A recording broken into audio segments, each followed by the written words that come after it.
Commander Xiaxtao pressed his scaled fingers against the communication console, his three hearts beating in an irregular rhythm. The bridge of the Galactic Council's flagship hummed with nervous energy as officers from a dozen different species monitored their instruments. For 40,000 years, the galaxy had enjoyed peace. For 40,000 years, the human sectors had remained silent. Now, something had changed. Confirm the signal origin, the Xiaxtao ordered, his voice carrying the authority of someone who had spent centuries keeping the peace between worlds. Lieutenant Kresh, a tall insectoid being with compound eyes that reflected the bridge's blue lighting, tapped her crystalline fingers across her workstation. Signal confirmed, Commander. It's coming from the Sol system, specifically from Earth. A collective gasp rippled through the bridge crew. Even the normally stoic Vorthack engineers stopped their work to listen. Earth. The name carried weight that younger species could barely comprehend. It was the birthplace of the humans, the species that had once nearly conquered the entire galaxy before mysteriously disappearing into their home system. That's impossible, whispered Dr. Marin, the ship's chief xenobiologist. Her pale blue skin had taken on an even lighter shade, a sign of fear among her people. The humans sealed themselves away. They agreed to the isolation accord. We haven't heard anything from them since the Great Silence began. Xiaxtao remembered the stories his grandfather had told him. Stories of human expansion across the stars, of their incredible adaptability, their frightening determination. Humans had been different from every other species the galaxy had known. While most civilizations developed slowly, carefully, humans had exploded across space with a hunger that terrified other worlds. They had been unstoppable until they chose to stop themselves. Play the transmission, Xiaxtao commanded. The bridge fell silent except for the soft hum of life support systems. Static filled the air, followed by a voice that spoke in the ancient human language of English. The translation systems activated immediately, converting the words into the common galactic tongue.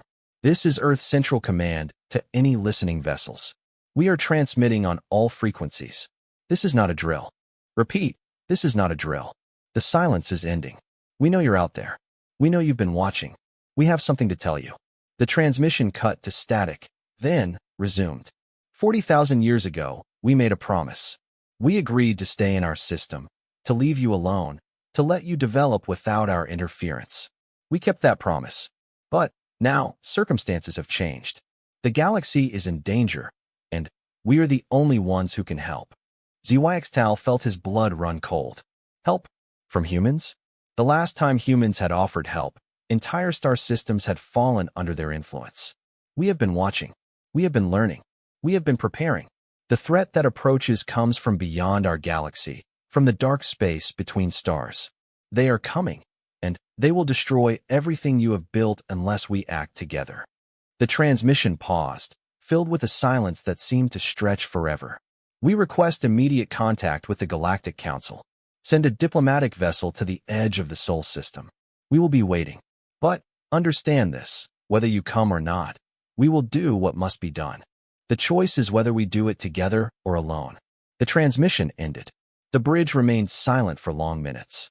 Officers stared at their instruments, afraid to meet each other's eyes. Finally, Lieutenant Kresh spoke up. Commander, long-range sensors are detecting movement in the Sol system. Multiple large objects. They appear to be ships. How many ships? Xiaxtao asked, though he dreaded the answer. Kresh's compound eyes reflected the data flowing across her screen. Unknown, sir. Our sensors are having difficulty penetrating the system. But the energy signatures are massive, larger than anything in our databases. Xiaxtao closed his eyes and tried to think. The Galactic Council had been built on the foundation of human absence. For 40,000 years, thousands of species had developed, traded, and grown without human interference. The galaxy had become a peaceful place, a confederation of worlds working together for mutual benefit. But it had always been built on a lie. The lie that humans were gone. The lie that they were no longer a threat. Open a channel to Council headquarters, Xiaxtao ordered. Priority Alpha transmission. The main screen flickered to life, showing the Grand Chamber of the Galactic Council on the capital world of Nexus Prime. Representatives from hundreds of species filled the circular chamber, their various forms creating a rainbow of colors and shapes. At the center sat Chancellor Vexthera, an ancient being whose species had been among the first to encounter humans during their expansion. Commander Tau, the Chancellor's voice carried the weight of eons. We received your emergency beacon. Report. Chancellor, we have received a transmission from Earth. The humans are breaking the silence. The council chamber erupted in chaos.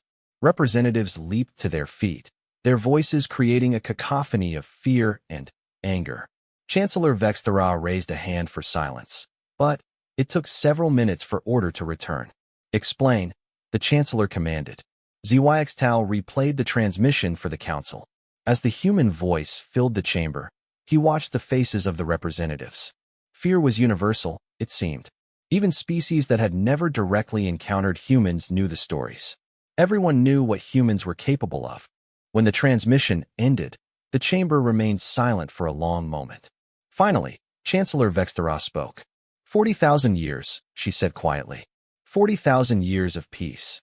And now they return with talk of threats from beyond our galaxy. With respect, Chancellor, interrupted Representative Koltar of the Hegemony Worlds. How do we know this isn't a deception? How do we know the humans haven't simply decided to break the isolation accord and are using this threat as an excuse? Murmurs of agreement rippled through the chamber. It was a valid concern. Human deception was legendary. They had been masters of strategy, capable of thinking dozens of moves ahead of their enemies. Because, came a new voice from the chamber's upper levels. If humans wanted to break the accord, they wouldn't warn us first. All eyes turned to see Ambassador Threndok, representative of the Eternal Archive. His people were the galaxy's historians and record keepers, and they had maintained the most complete records of the human expansion and the events leading to the Great Silence. Explain, Ambassador, Chancellor Vexthera requested. Threndok descended to the chamber floor, his long robes trailing behind him. Humans never warned their enemies. When they expanded, they simply appeared. System after system fell to them, not through force alone, but through their ability to appear where they were least expected, to act when others thought action impossible. He gestured to the air, and holographic displays showed ancient star charts marked with red zones indicating human expansion. They conquered 17% of known space in less than 3 centuries. They did it not through superior technology, though their technology was impressive. They did it through superior strategy and an absolute refusal to accept defeat. The displays changed, showing images of human soldiers, human ships, human colonies. But then, at the height of their power, they stopped. Not because they were forced to, but because they chose to. The isolation accord was their idea, not ours. They proposed it, they negotiated its terms, and they enforced it upon themselves. Why? Asked Representative Koltar. Why would they give up such power? Threndok's expression grew somber. According to the records, their leaders realized something. They saw that their expansion was changing them, making them into something they didn't want to become. They saw that in conquering the galaxy, they were losing their humanity. The chamber fell silent as the implications sank in. So they sealed themselves away, Threndok continued. They returned to their home system and refused all contact. They kept their promise for 40,000 years.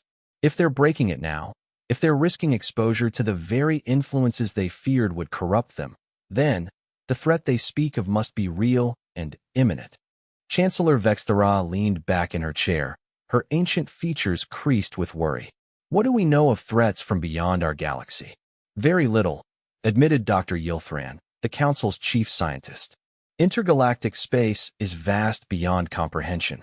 Our longest-range sensors can barely penetrate the void between galaxies. If something were approaching from that darkness, we might not detect it until it was already upon us. But humans might, Threndok said quietly. Their technology was always focused on detection and early warning. If anyone could spot an approaching threat, it would be them. Zhuangtal found himself speaking before he realized it. There's something else. Our sensors detected massive energy signatures in the Sol system. Ships, but larger than anything in our databases. They've been building something during their isolation.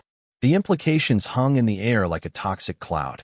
For 40,000 years, while the galaxy had focused on peace and cooperation. Humans had been alone with their technology and their ingenuity. What had they built in that time? What had they become? We have a choice, Chancellor Vextheros said finally. We can ignore their transmission and hope they're lying about this threat. Or we can send a diplomatic mission and risk contact with the one species that has ever truly terrified us.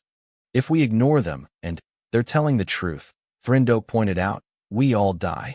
If we contact them and they're lying, at least we have a chance to fight. Representative Koltar stood up, his massive frame dominating his section of the chamber.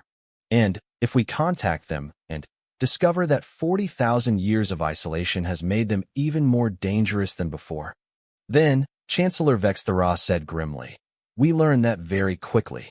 The debate continued for hours, but the outcome was inevitable. Fear of the unknown threat outweighed fear of renewed human contact. A diplomatic mission would be sent to the edge of the Sol system. Back on his ship, Zwyxtal stood in his private quarters, staring out at the stars. He had volunteered for the mission, and the Council had accepted. In 3 days, he would lead a small diplomatic fleet to humanity's doorstep. His communications officer had provided him with every available record about humans. He had spent hours reading about their wars, their expansion, their technology. But the more he read, the more questions arose. Humans had been masters of adaptation. They could survive in environments that would kill most other species. They could think in ways that confounded alien logic. They could find solutions where others saw only problems. But they had also been capable of incredible destruction. When cornered, humans didn't surrender. They fought until they won or until they died. Sometimes both. And now, after 40,000 years of silence, they claimed the galaxy needed their help. Zwyxtal touched the communication panel on his wall. Computer, show me the last known images of human space. The wall transformed into a display showing the Sol system as it had appeared 40,000 years ago. 9 planets orbiting a yellow star. The third planet, Earth, glowed blue and white with clouds and oceans.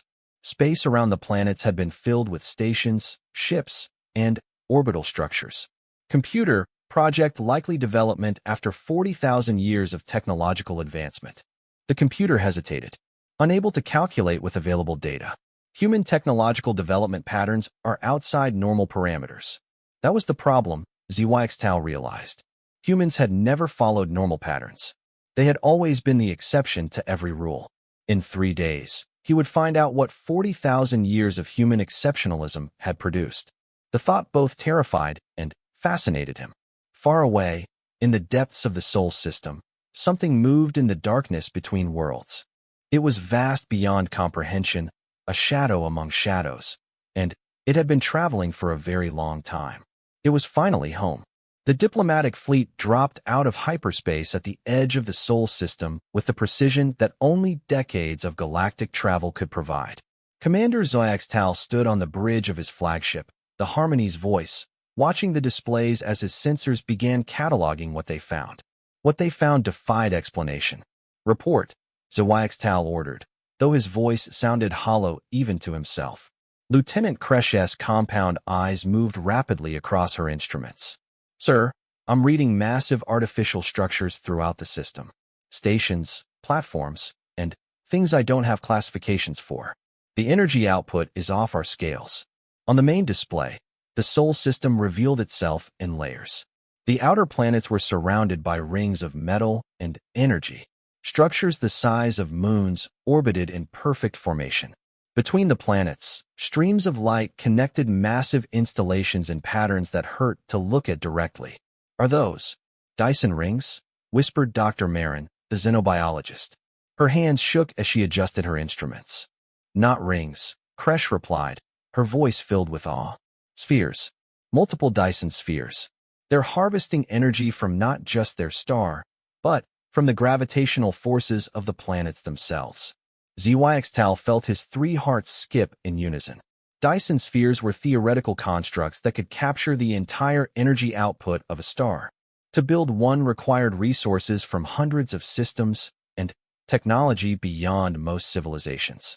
To build multiple spheres suggested capabilities that bordered on godlike. Incoming transmission, reported communications, Officer Veltok. audio, and visual. Put it through. The display shimmered and resolved into an image that made several bridge officers step back in alarm. A human face appeared, but it was not quite as the historical records showed. The features were familiar yet refined. The eyes held an intelligence that seemed to look directly through the screen. This was humanity, but humanity that had spent 40,000 years changing itself. "Welcome to the Sol System," the human said. The translation was perfect, but somehow the original English words seemed to carry meaning beyond what the translator could convey. "I am Director Chun, speaking for Earth Central Command. We have been expecting you.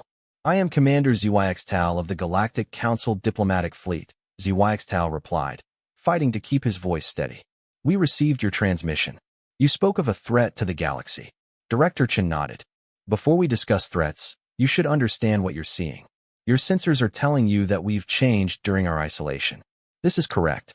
We have advanced in ways that were necessary for what's coming."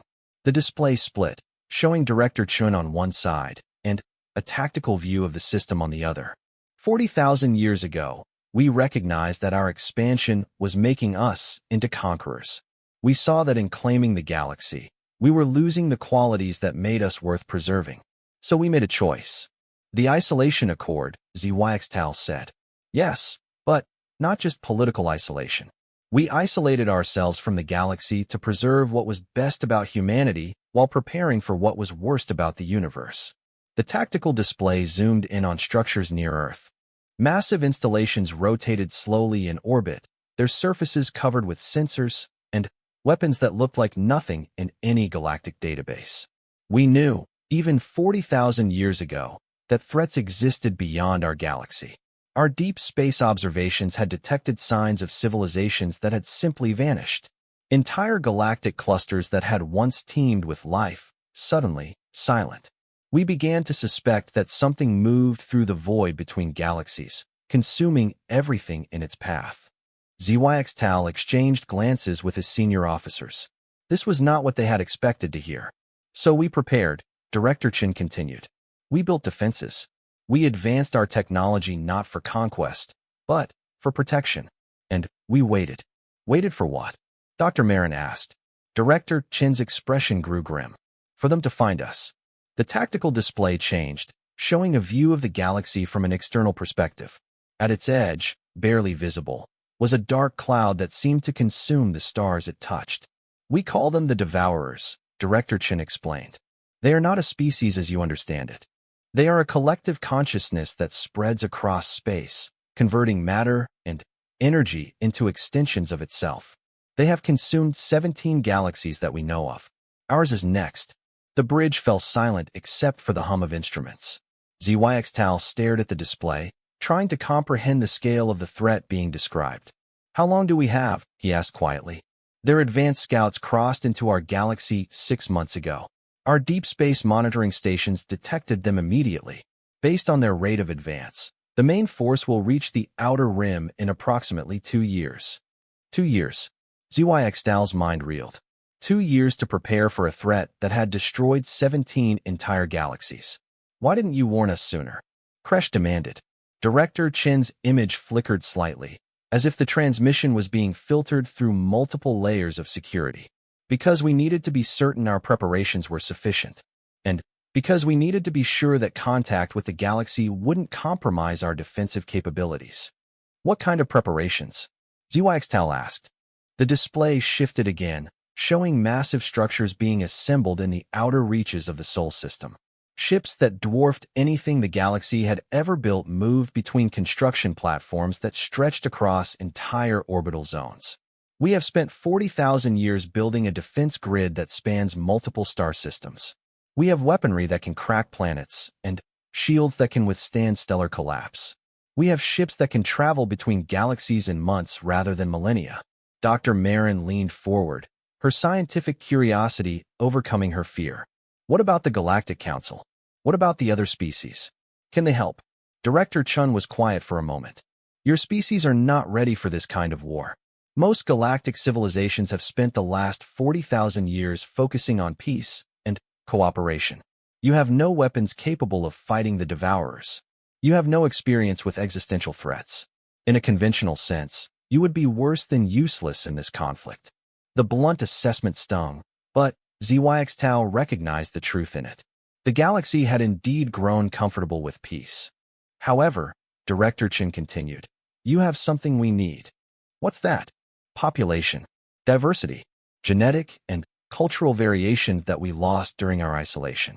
If the Devourers are defeated, if life continues in this galaxy, it cannot be just human life. It must be all life. The implications of this statement sent chills through the bridge crew. Humans were planning for victory, but also for the possibility that they might be the only survivors. What do you propose? ZYX asked. We propose a new kind of alliance. We will handle the military aspects of the conflict. Your civilizations will be relocated to protected zones within human-controlled space. Your people will be safe while we deal with the threat. Relocated. ZYX's voice rose. You're talking about the evacuation of entire civilizations. Yes. The simple answer hung in the air like a death sentence. The scale of what was being proposed was staggering. Thousands of species, billions of worlds, countless trillions of individual beings, all moved into human space for protection. And if we refuse? ZYX asked. Director Chin's expression didn't change. Then, you die with your worlds when the Devourers arrive. We will remember you and mourn your passing, but we will not risk the defense of the galaxy for those who choose not to accept our protection. It wasn't a threat, ZYX realized. It was simply a statement of fact. I need to consult with the Galactic Council, he said. Of course, but understand that time is limited.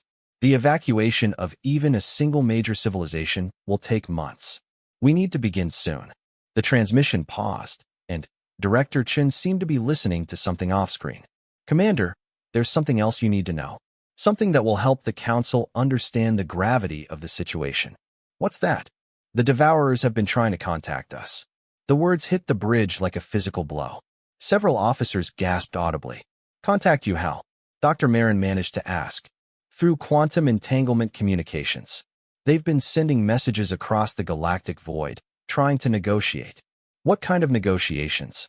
Director Chin's image flickered again, and, for a moment, his composed expression cracked, revealing something that looked almost like fear. They want to understand why we're resisting. According to their communications, every other galaxy they've encountered welcomed integration once they understood what was being offered. The Devourers see themselves as liberators, freeing individual consciousness from the burden of separate existence. And your response? We told them that humanity chooses to remain burdened. Despite the horror of the situation, ZYX felt a flicker of something that might have been admiration. Even in the face of an enemy that had destroyed 17 galaxies, humans remained defiant. There's one more thing, Director Chin said. They've asked to speak with representatives of other galactic species. They want to make the same offer to you that they made to us. What offer? Peaceful integration. They promise that consciousness will be preserved, that knowledge will be retained, that individuals will become part of something greater than themselves. They make it sound like immortality. The bridge crew exchanged worried glances. It did sound appealing, in a terrifying way. And you believe this is deception? We believe it's irrelevant, Director Chin replied. Whether they're lying or telling the truth, the result is the same. Humanity, as an independent species, ceases to exist. We find that unacceptable. The transmission began to break up slightly, interference crawling across the image. Commander, we're going to send you data packets containing everything we know about the Devourers. Technical specifications, tactical assessments, philosophical profiles. Share this with your council. Let them make an informed decision. And if they decide not to evacuate their civilizations? Director Chin's image stabilized for a moment, and his expression became almost gentle. Then, we will fight alone, as we always expected we would. But we wanted to give you the choice. The transmission ended, leaving the bridge in stunned silence. For several minutes, nobody spoke. Finally, Kresh broke the silence. Sir, we're receiving massive data transmissions. Technical specifications, star charts, tactical analyses. The amount of information is staggering. ZYX nodded absently. His mind was trying to process everything he had heard. Humanity had prepared for a war that might determine the fate of all life in the galaxy. They had built weapons and defenses beyond imagination, and they had offered to protect species that they had once considered potential enemies. But the price of that protection was trusting the very people the galaxy had feared for 40,000 years. Set course for the Galactic Council chambers, he ordered. Maximum speed. As the Harmony's voice turned away from the Sol system, ZYXTAL took one last look at the human installations. In the distance, something massive was moving between the outer planets. A ship, but one so large that it dwarfed the space stations around it. Humanity had been preparing for this war for 40,000 years. The question was whether the galaxy would let them fight it alone. The emergency session of the Galactic Council had been running for 18 straight hours. Representatives from every major civilization crowded the chamber on Nexus Prime, their voices creating a chaos of fear, anger, and desperate hope. ZYXTAL stood at the center podium, having just finished presenting the data the humans had provided. The information was overwhelming. Technical specifications for weapons that could shatter moons. Ship designs that incorporated technology beyond galactic understanding. And, most terrifying of all, detailed analysis of the enemy that was approaching. Chancellor Vexthera raised her hand for silence. The chamber gradually quieted, though heated discussions continued in small groups throughout the vast space. The Council will now hear proposals for action, the Chancellor announced. Representative Koltar of the Hegemony Worlds was the first to speak. This is clearly an elaborate human deception. They have spent 40,000 years planning their return to power. Now they create a fictional enemy and offer to protect us by relocating our civilizations into their space. Once we are within their sphere of control, we become their subjects. Murmurs of agreement rippled through sections of the chamber. It was a reasonable fear. The technology they have shown us proves they could conquer the galaxy if they chose to, Koltar continued. Why would they need deception? Ambassador Threndok of the Eternal Archive stood to respond. Because conquest was never the human way. They expanded through invitation and alliance as much as through force. If they wanted to rule the galaxy, they would do so by making us believe we needed them. Which is exactly what they're doing, pointed out Representative Silvara of the Trade Federation. They present an enemy we cannot fight, and offer protection we cannot refuse. Dr. Yilthran, the chief scientist, activated a holographic display above the chamber. I have analyzed the human data. Their technical specifications are consistent with 40,000 years of focused development. Their enemy analysis shows patterns that match observed galactic extinctions in distant clusters. Either this is the most elaborate deception in galactic history, or they are telling the truth. And if they are lying, asked Representative Mordek of the warrior clans. Then, we discover it after we have relocated our civilizations into their space. And we are at their mercy, Dr. Yilthran admitted.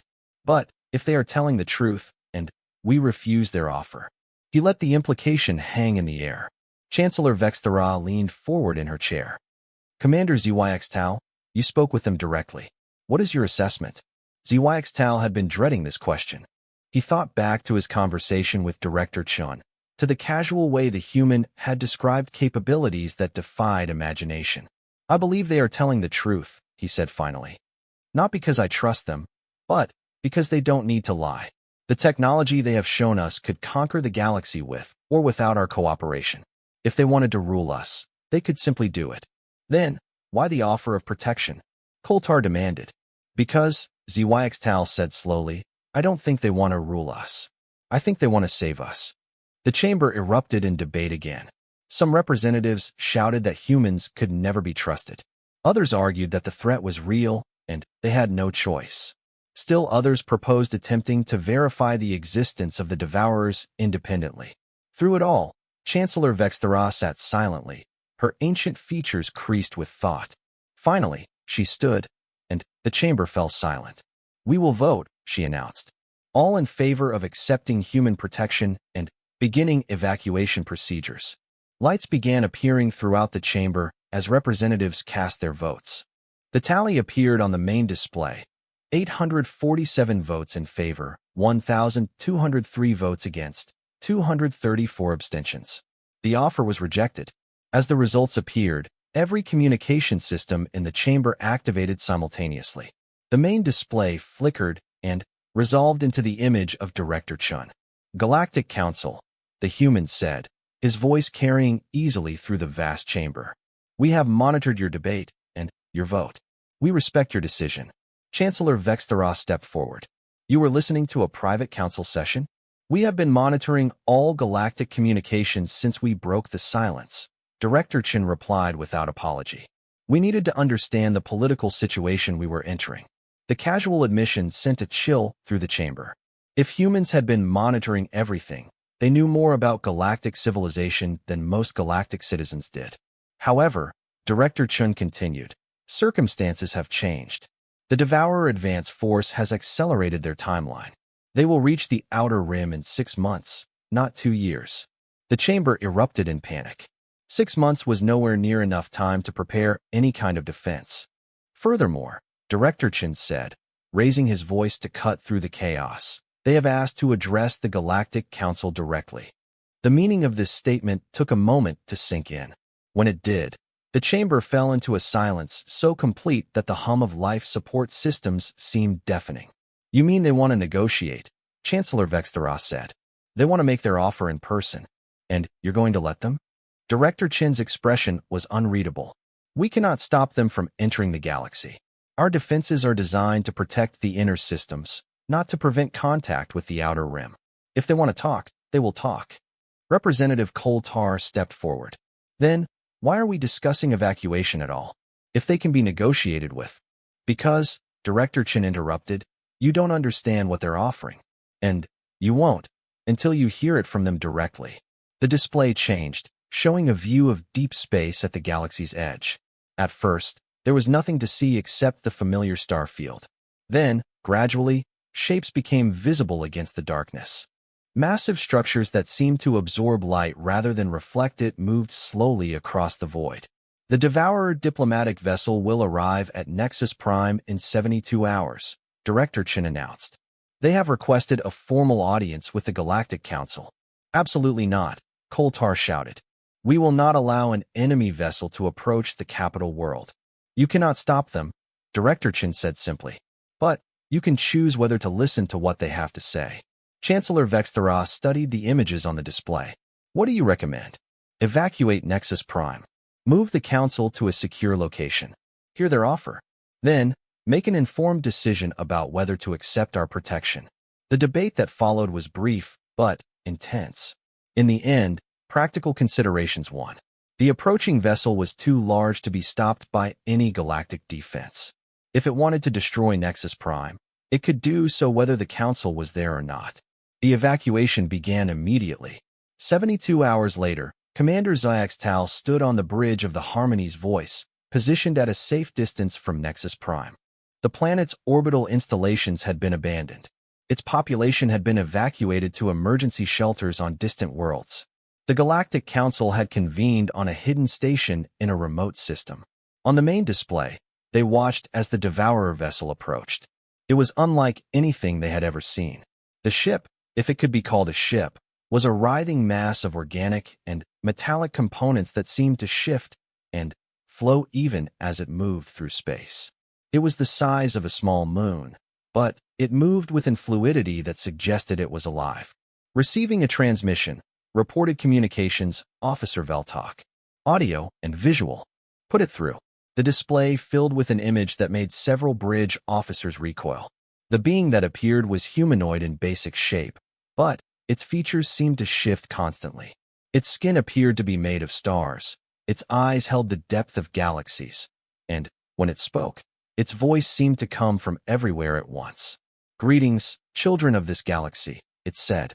The words were in perfect galactic common, though no translator was active. I am the speaker for the collective. I come to offer you a gift. Chancellor Vexteros' voice came through the communication link from the hidden station. What gift do you offer? Freedom from the burden of separation. Freedom from the pain of individual existence. Freedom from the terror of death. The speaker gestured, and the display filled with images of worlds transformed. Cities that covered entire continents. But cities unlike anything the galaxy had known. The architecture flowed like living things, and the beings moving through them seemed to glow with inner light. Behold the civilizations that have joined us. They have transcended the limitations of single consciousness. They know no want, no fear, no loneliness. They are part of something eternal. At the cost of their individuality, Chancellor Vexteros said.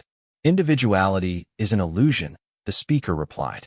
You believe you are separate beings, but you are already connected. Your thoughts influence others. Your actions affect the whole. We simply make those connections visible and complete. Dr. Marin leaned forward, studying the images. What happened to their technology? Their art? Their cultures? Preserved and elevated, the speaker said. Individual creativity is limited by individual perspective. When minds join, when consciousness expands, creativity becomes infinite. Zhuangxtao found himself listening despite his revulsion. There was something seductive about the offer. No more loneliness. No more uncertainty. No more fear of death. And if we refuse? Chancellor Vexteros asked. The speaker's expression grew sad. Then, you choose to remain trapped in the prison of flesh and limitation. We will not force integration upon you. But neither will we allow your fear and aggression to spread to those who wish to evolve. You're talking about destroying our civilization. We are talking about preventing your civilization from destroying others, as it has done before. The reference was unmistakable. The speaker was talking about humanity's expansion 40,000 years ago. The humans who resist us are an example of individual consciousness taken to its extreme. They have become so attached to their separation that they will fight to preserve it even at the cost of eternal struggle. We offer them peace, and they choose war. The transmission shifted, showing images from the outer rim. Human defense platforms engaged strange, flowing ships in battles that lit up entire solar systems.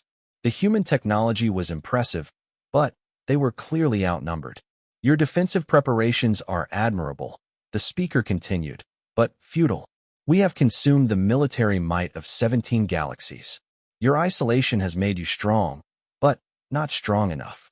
Director Chin's voice suddenly joined the transmission. Tell them about the others. The speaker paused, and, for a moment, its constantly shifting features became still. Others. The civilizations that refused integration. The ones you didn't peacefully absorb. Those civilizations chose extinction over evolution. Show them. The display changed again, showing star systems that were simply empty. No planets, no stars, no debris. Just void. When a civilization refuses integration and cannot be contained, the speaker said quietly, we remove their ability to threaten others. The implications hit the bridge crew like a physical blow. This was not just conquest or assimilation. This was the complete erasure of existence. You're talking about genocide on a galactic scale, Zhuangxtao whispered. We are talking about the removal of cancer from the cosmic body, the speaker replied. Individual consciousness, taken to its extreme, becomes a disease that spreads suffering throughout the universe. And humanity represents that extreme. Humanity has chosen to remain isolated rather than join the cosmic community. They have spent 40,000 years building weapons instead of seeking understanding. They represent everything that is wrong with individual consciousness. Director Chin's image appeared alongside the speakers. And yet here we are, offering to protect species we could easily conquer. If individual consciousness is so dangerous, why are we willing to die to preserve it in others? The speaker studied the human for a long moment. Perhaps because your individual consciousness has become so distorted that you can no longer recognize its limitations. Or perhaps, Director Chin replied, because we recognize something you've lost, the value of choice. The philosophical debate continued, but Zhuangxtao was no longer listening. He was studying the tactical displays, comparing human defensive capabilities with devourer forces. The numbers were sobering. Even with their advanced technology, humanity was outmatched by orders of magnitude. And yet they were choosing to fight. The transmission ended with the speaker's final offer. Join willingly and preserve consciousness within the collective, or resist and face complete extinction. As the devourer vessel disappeared back into deep space, Zhuangxtao found himself thinking about choice. The devourers offered peace at the cost of independence. Humanity offered protection at the cost of trust. But both sides were offering something the galaxy had almost forgotten, the chance to survive. The question was what price they were willing to pay for that survival. In the hidden council chamber, Chancellor Vexthera called for another vote.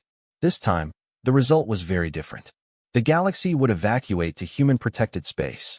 And, together, they would face whatever came from the darkness between the stars. The great silence was truly over.